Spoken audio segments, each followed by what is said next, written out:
ఈ దినవాక్య ధ్యానాంశం అవిశ్వాసమును కాడి. 2 కొరింథీ పత్రిక 6:14. మీరు అవిశ్వాసులతో జోడుగా ఉండకూడదు.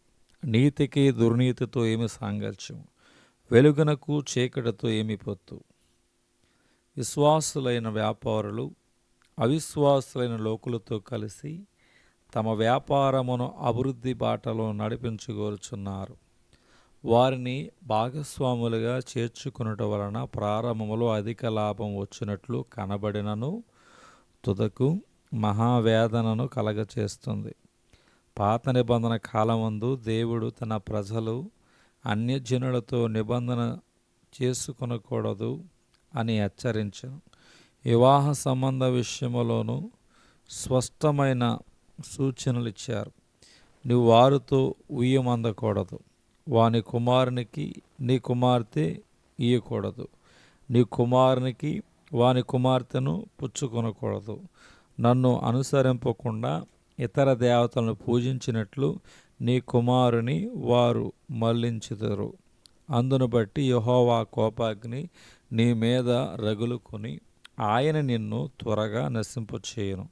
ద్వితీయోపదేశకాండం 7వ అధ్యాయములో 3-4 వచనాల్లో కనబడుతుంది. తన యవ్వన కాలమందు ప్రభు ప్రేమను గుర్తించి సంపూర్ణ సమర్పణ కలిగి బలముగా సేవ చేసిన ఒక వ్యక్తి నాకు పరిచయస్తుడై ఉన్నాడు. రక్షణ అనుభవం లేని ఒక యువతిని వివాహం చేసుకున్నప్పుడు దానికి కొన్ని కారణములు చెప్పాడు. ఆమె అందగత్తె, విద్యావంతురాలు, సమాజంలో పలుకుబడి గల కుటుంబం. ఇవన్నీ కాక ఆమె నన్ను ఇష్టపడుచున్నది.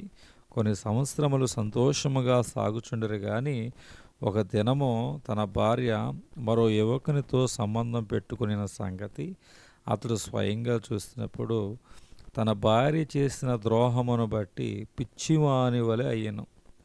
సాక్ష్యము కోల్పోయిన గనక సేవ చేయలేకపోయాడు. అన్యజనులకు అపోస్తులైన పౌలు ద్వారా ప్రభు మాట్లాడుచూ ఉన్నాడు.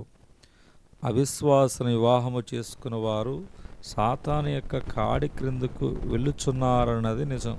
మీరు అవిశ్వాసులతో జోడుగా ఉండకండి.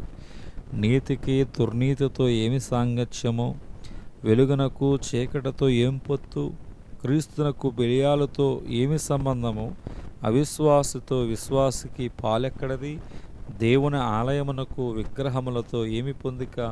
మనము జీవము గల దేవుని ఆలయమై ఉన్నాం. 2 కొరింథీ పత్రిక 6వ అధ్యాయము 14-18 వరకు చూస్తున్నాం. లేవి 26వ అధ్యాయము 12వ వచనములో నేను మీ మధ్య నడిచెదను, మీకు దేవుడనయ్యుందును, మీరు నాకు ప్రజలయ్యుందురని దేవుని వాక్యం చెప్తుంది.